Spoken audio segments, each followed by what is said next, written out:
but now I get the chance of working with 4 stars and others who are committed to the troops. But when I can get down, do push-ups and deadlifts with the troops, and just hear from them, what's working, what isn't, how do you see your mission set?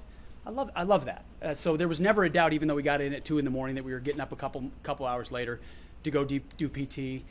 It's a reminder that you guys, the press in Washington might think I'm young, but in military terms, I'm old.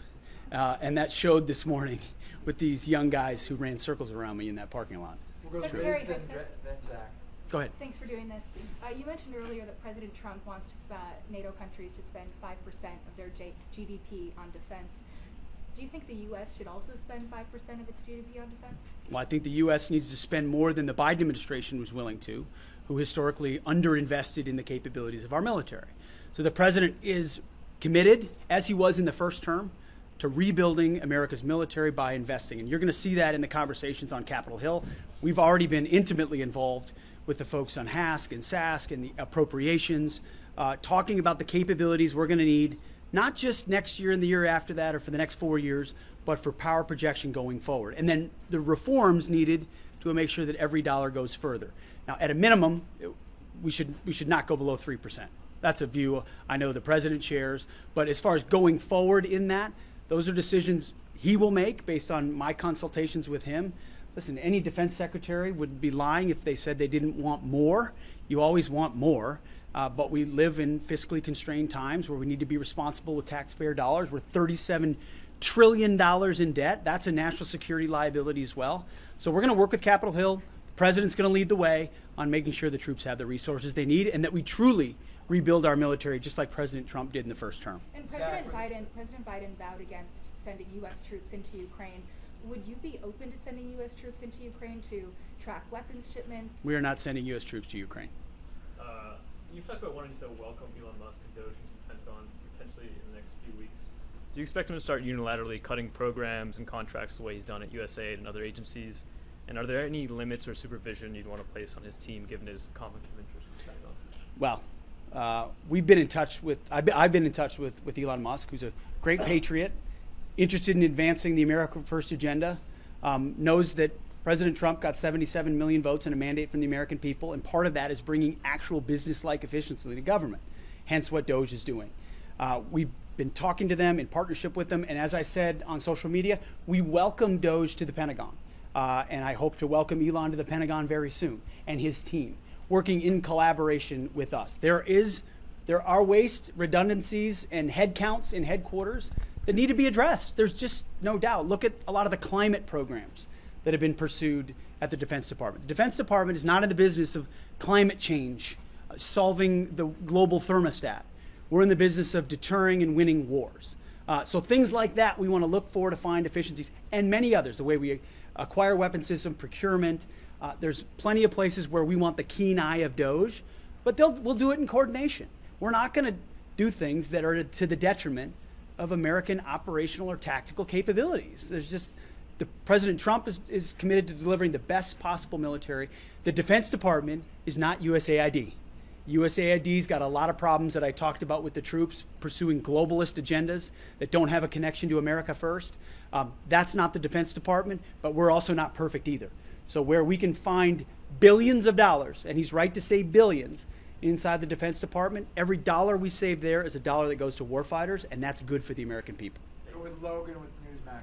Mr. Secretary, since we're here at AFRICOM, I have a question about Africa. Now, when you served, you fought jihadists in the Middle East, and there's a lot of jihadists in Africa, whether it's ISIS, Al-Qaeda, Al-Shabaab, go on and on.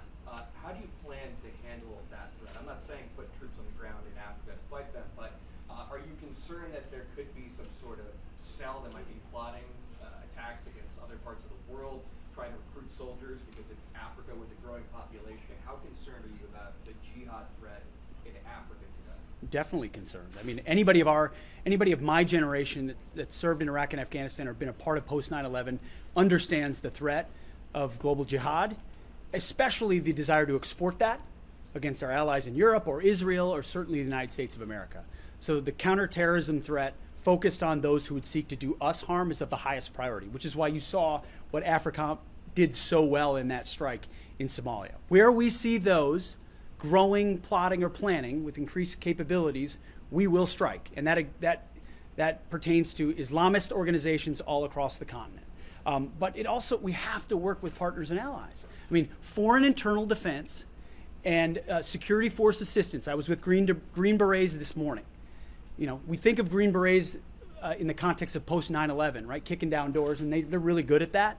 But what they're best at is doing security force assistance and foreign internal defense, where they work with local security forces to build up their capabilities so that it's indigenous forces fighting Islamists because they want to secure their country as well.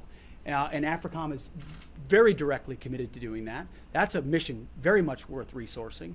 And I mean, Africa is very much the front lines of a fight from Islamists. You've got Christian populations that are under siege in Africa and have been ignored for far too long. And American interests there, it matters a great deal. And Islamists, we're not going to allow them to maintain a foothold, especially to try to strike at America. We're going to finish up with 2 questions from these 2 local outlets. Sir, Okay, one more here and then here. John Vanner from Stars and Stripes. Also related to AFRICOM and Somalia, during the end of President Trump's first term, he elected to pull forces out of Somalia and switch to more of a rotational concept. President Biden sent troops back in there on a full-time basis. What's your vision going forward for Somalia?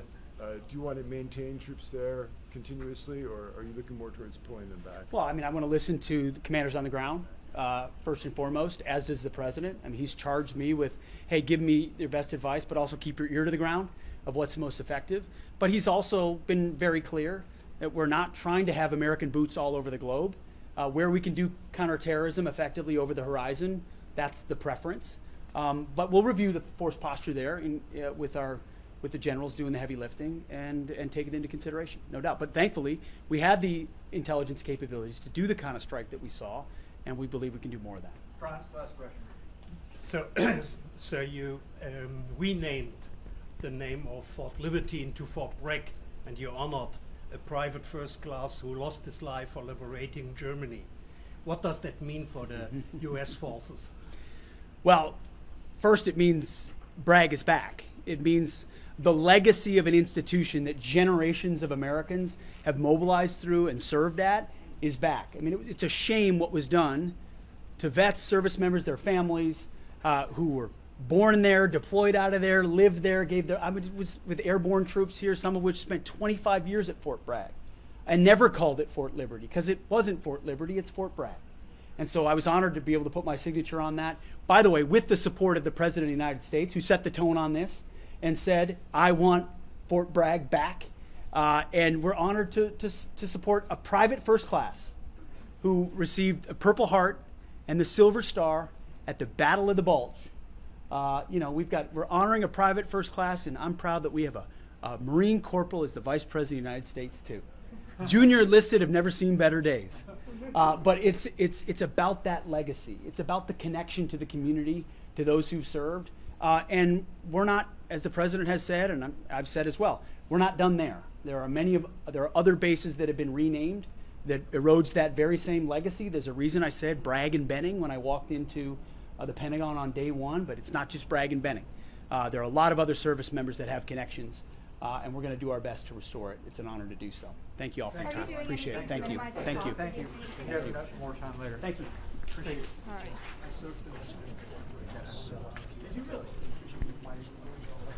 Sorry, I just want to get this real quick.